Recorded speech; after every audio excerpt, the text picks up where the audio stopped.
Always excited to talk with our next guests. He is the indie god. He's out, though, so that means he is the general manager of GCW coming to Chicago this weekend. Please welcome Matt Cardona. Matt, thanks so much for the time, man. Oh, thank you for having me. So why was it important for you, as you're going through this pectoral injury, to still be involved and be the general manager of GCW? Well, in wrestling, especially independent wrestling, it is so hard to gain momentum, and it's even harder once you lose it. So I knew once I got injured, I knew once I got surgery, I couldn't just take months off. That's a kiss of death in wrestling, especially independent wrestling. So I had to keep my name out there, my face out there. And GCW, they're smart enough to realize that Matt Cardona on the show will help the show, whether I'm wrestling, now I'm the general manager, but if you've been watching, I've been doing commentary, I've been managing people, so I can do everything. But the wrestling, that's like the least important thing in my opinion. I mean, everyone can wrestle, or everyone should be able to wrestle at this level, right? So what makes Matt Cardona so special is that you could bring me in, I can cut a promo, I could do commentary, I could be a manager, I could do whatever. And yeah, I could wrestle, but right now for the next few months, I won't be able to actually get in the ring and compete. I just want to know how you're feeling right now. How's the progress? Yeah, the progress is pretty good. It's about a month post-op. I should be wearing my sling right now, but I'm not. The rehab's going well. It feels pretty good, but we're still months away. I'm not going to say how many months. I want that John Cena Royal Rumble comeback. You never know when it's going to come. But yeah, we're getting there. I'm not going to rush back, but I'm not going to take my sweet ass time either. Gabe mentioned you're the indie god. There are indies all around the world that want you to work for them. What is it about GCW that keeps bringing you back? Why they bring me back, or why I go back there? Why do you want to go back? Why do you give them your time? Because to me, I don't feel like they are an independent company. I mean, they are in the sense that they truly are run independently. There's nobody funding them, nobody backing them. But I mean, I think they run more shows than anybody besides WWE and AEW, and they might run as many as AEW every single week, coast to coast in the US, all over the world. I mean, with streaming services now and the internet, you don't just have to be in Chicago to watch that show Saturday night. People will watch it all over the world. And, when I had that death match with Nick Gage, what was it, 2021? I think I put GCW on the map that night, but they put Matt Cardona on the map. So, I don't feel like I owe them anything, but they're definitely my home fed, as the kids say these days. Okay. So before the injury, we did get to see you in AEW. You made the surprise return to take on Adam Copeland in the Cope Open. Once you get back, once you're healthy, do you have a list of guys that you want to continue and try to go up against that maybe you either haven't before or have not gone up against in a while? If you're a champion, I want to wrestle you. Otherwise, I don't care. I don't care. Is the show I'm on gonna have a lot of people where I can sell a lot of merch? That's what I care about. This whole dream match thing. Yes, Edge, Adam Copeland was my dream match because he literally was the guy I grew up wanting to be like. I was the Edge heads with him. I learned so much from him. I thought that match would never happen. So that was my dream match. But I don't have like a list of people I want to wrestle. I don't care. If you're a champion, I want to wrestle you. If it's the main event, I want to wrestle you. I don't care about having work rate matches. I don't care about star ratings. I care about buzz, money, and gold. And that's me speaking in character and as a shoot. That's all I care about. It doesn't matter to me what somebody online rated my match. It matters to me how much money is in my bank account, how much merch I sold that night, how much buzz I got, how much further that match, is going to take my career. You can catch Matt at the Major Wrestling Figure podcast, where we get your podcasts. So I will ask you, in the works, do you have a GCW commissioner wrestling figure? No. Why?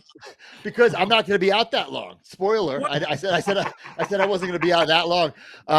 But with the action figures, it takes about 6 months at the absolute earliest, and that's why we started our own company, because we we've had figures from Mattel, from Jax, and other, great companies like Super 7, but there's always delays in the factory, and there's hiccups, and people get bumped in the lineup. So I just kind of wanted to take control of that. That's why we started our own company, Major Bendy's. So with us, since we're so on top of the ball, it takes about 6 months on, that's a quick turnaround, but I don't want to be out 6 months, and I don't want an outdated figure by the time it comes out, I'm here to tell you right now, that's a miss. I'll tell you that right now, because with the Zack Ryder, with the Matt Cardona, with the Indie God, the guy with the sling and the suit, that has to be part of the set.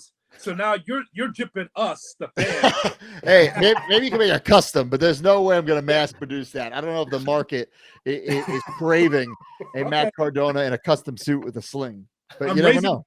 And he won't take my money. That's how good Matt Cardona got. There you go. That's how much money he's making. He can say no to you. Doesn't need it. Cool. You use that word buzz. Nowadays, people get bored by stuff within an hour of it being out there. How do you still create so much buzz wherever you show up? That's a great question, because I'm always ready. And that's just not my nickname. That's not just a catchphrase. I'm always chasing that buzz. Being an independent wrestler, not being featured on worldwide television like AEW or WWE, if I want to just take a day off my phone, well, people might forget about me. You know what I'm saying? I don't have, if Drew McIntyre says I don't want to tweet today, well, WWE's probably going to post a bunch of clips, post his t-shirt, right? I don't have that luxury, and that's fine. I have to do all the work myself. So if I get some buzz, let's post about it for a little bit. But this business is very, what have you done for me lately? Right. So you got to keep that buzz going. You got to find new ways to create buzz, and it's challenging. It certainly is. And sometimes, there are situations where I feel like, oh my God, this is going to explode. People will love this. And then you hear crickets, or, the opposite. You don't think anything's going to come from it, and everybody's talking about it. So you just got to have your finger on the pulse and always be ready for any situation. Always be ready to pivot. No matter what character you are or portray, it seems like the fans do flock to you, though. And I think that's a big reason for your success as the Indie God. Why do you think fans have always been able to connect with you? And why have you always been able to connect to the audience you're trying to reach? Back in the day, back in my day, 2011, when I started my YouTube show, Z True Long Island Story, I wasn't the first person on social media, but I think I was the first person to really blend the real life person and the on-screen character. So with the YouTube show, I showed the fans, hey, I'm more than the woo guy. I'm more than the guy who's already in the ring losing in 3 minutes on Raw. I'm a diehard wrestling fan, just like you guys. I like Star Wars. I like Ghostbusters. I like wrestling figures. So letting the people in on the real life, and now everybody's doing it, or at least they should be, right? Wrestling is so unique, where let's say the original Ghostbusters came out today, right? Bill Murray is not tweeting as Peter Venkman. You know what I'm saying? But us as wrestlers, we're tweeting in character and as our real life, and blurring the lines. That's where I feel like things get a little interesting. Sometimes it doesn't always work out. Sometimes things can get really ugly, but sometimes it makes things fun where people are always guessing, hey, is this real? Is this not real? So I think that's why people relate to me, because I'm so authentic, and I'll just post whatever I want online. And, it's probably not the smartest, but I don't care if I post something that gets like 0 likes. It's probably screws up my whole algorithm, but I don't give a shit. I just want to post what I want to post. That's probably horrible advice for people. Like I just want to be me, and, kind of take it or leave it. Matt, you talked about GCW and how they're traveling across the country. I think all of us have seen ECW in its heyday. So what's the parallel, do you think, from ECW to what GCW is accomplishing? Man, I really do see the comparisons. I was somebody who, was a fan during that Attitude Era, and ECW was that number 3. And like I said earlier, I think GCW is that number 3. And even when I first got released from WWE and I was approached to do GCW, I said, oh no, I don't want to do that deathmatch garbage, right? But like, I'd never seen a show. I had never watched a show until I was there, and I realized, yeah, there is some deathmatch stuff, but there's also some great technical wrestling. Now with me, there's some great storytelling. There's people, international stars from all over the world, very similar to ECW. You know, it was labeled as hardcore and bloody and extreme, but when you really watch it, sure, there was some of that, but there was great technical wrestling. Guys like Rey Mysterio getting their start, guys like Chris Jericho getting their start, or, you know, their start in the United States. So I feel like GCW and ECW are very, very similar. You know, you're a wrestling fan. The Undertaker recently said off the Tom Brady roast that a pro wrestling roast would do good numbers. Who do you think would do the best being in that stage and being roasted? You, okay. The Matt Cardona roast? I saw Undertaker talking about it. I was mentioning it a few weeks ago on my podcast. I think it'd be awesome because I have so many funny friends, you know, or people I know in the business, whether it be Nick Nemeth, Colt Cabana, RJ City. It would just be a fun show. And also, like, nothing's off limits with me. I don't care. And I think that's what made me, you talk about the connection with the audience, what made me so relatable with that YouTube show back in the day. You know, I realized very early on, like, the fans, if they want to insult me and say, oh, you're a jobber. Well, if I'm saying that about myself, how can you insult me with that? You know what I'm saying? So a lot of the self-deprecating humor, I think, won me over with the audience. So, like, you know, I'm not saying I don't go completely unfazed by things and the insults and the digs on social media, but 9 times out of 10, it doesn't bother me. I want to explore a little bit more about when we're talking about storytelling, because I feel like there's a lot of it going on in the world of professional wrestling. Do you think the storytelling has gotten better at all levels since you've started in pro wrestling? Yeah, I mean, just looking at WWE and that bloodline, you know, that story, Roman Reigns being the champion for so long, Cody finishing his story, so many stories tied together, and now just, you know, AEW with their stories with the Young Bucks being the EVPs against Tony Khan and Team AEW saving the day. Listen, I'm not saying wrestling is not important. Of course, the matches are important, but without the stories, without being invested in these characters, then the matches mean nothing. If you were to watch, you know, or if you were to take 2 independent wrestlers, some no-name wrestlers, and have them do Rock Hogan WrestleMania 18 move for move and put it on an indie show, people would say the match sucked. Right. But if you have the characters, the connection, and I think that match is one of the greatest matches of all time because it's not about the moves. It's about the emotions and the connections. You just gave an idea, though. There's going to be 2 indie guys that do that now. But I think you're 100% right, Matt, because I feel like wrestling is starting to crescendo and starting to become a little bit more popular with some of the momentum coming out of WrestleMania, some of the momentum that AEW currently has. And I think a lot of that is because of the storytelling. It is having the audience, instead of, yeah, that match was cool, they're now investing themselves more into what's actually happening and the stories that are being told. Yeah, so I think the storytelling is at an all-time high, as well as the in-ring competition. I mean, these guys and girls, what they can do in the ring is incredible. So everything is just, you know, it's just at its peak, and I love being a part of it. I've said it before. I think it's the best time to be a wrestler. It's definitely the best time I've been, you know, in my career, 20 years to be a wrestler. And I think it's the best time to be a fan in my 39 years on this earth, the greatest time to be a fan. So at a smaller venue, Talia Hall in Chicago is going to be fun. Do you have any memories of being in Chicago, Mr. Commissioner? Well, you know, the first time I was in Chicago as GCW world champion, I lost to Jon Moxley. And this so-called fighting champion never gave me a rematch.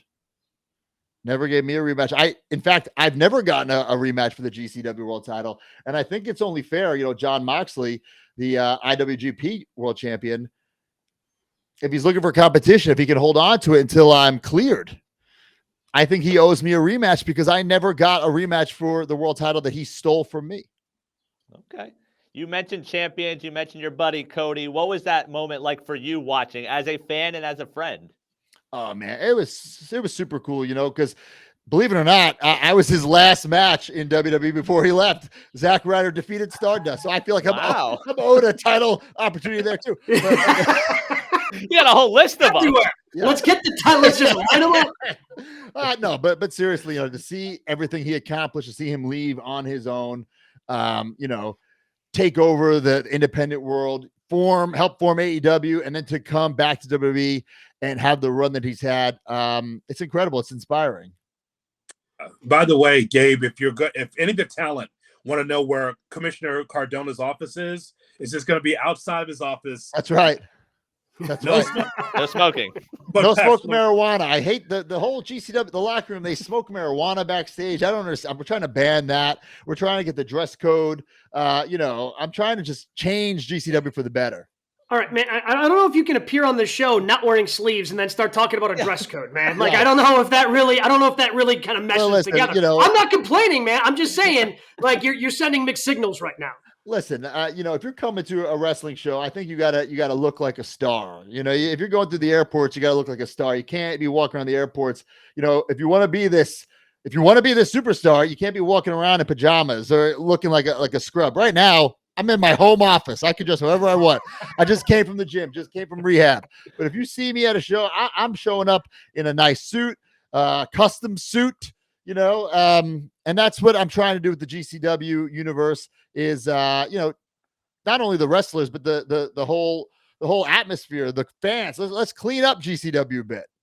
it's good to hear from Vince Cardona, by the way, joining us. Hey. Oh boy. I mean, Oh boy.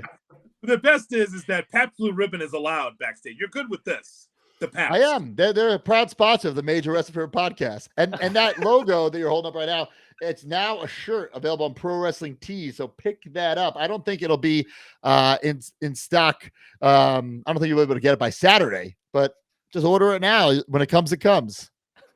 Well, we know you're going to be there, so why should people show up in Chicago this weekend to see? I mean, other than you being on the card, why else should people show up here in Chicago? Well, I'm not just coming to manage Jimmy Lloyd. I have a major announcement that will it will shake the foundation of GCW as we know it, and this is not just some gimmick, and it's probably going to piss people off, fans and people in the locker room. Right. But I something will be addressed, something will be said, and it will certainly change the landscape of GCW as we know it for the summer.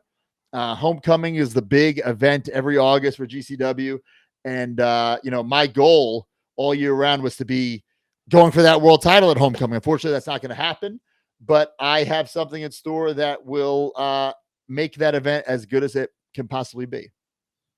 Well, without question, the best names for pay-per-view are in GCW because Take a Picture is going to be this Saturday, and I'm going to be there. Right. That's going to be fun. Well, hey, come to the merch stand before. I'm going to charge you full price if you want an 8x10. No freebies, no combos. I know a lot of people on the indies do a little combo. He's got cash ready. Yeah. Buy a picture. Buy an autograph, and then it's a combo. I don't do combos, pal. Full price Matt, baby. Full price Matt. Oh, man.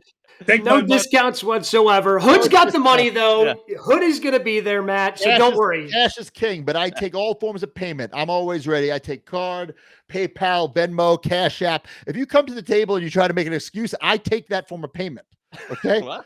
So I'm always ready, especially when it comes to getting money at the gimmick table.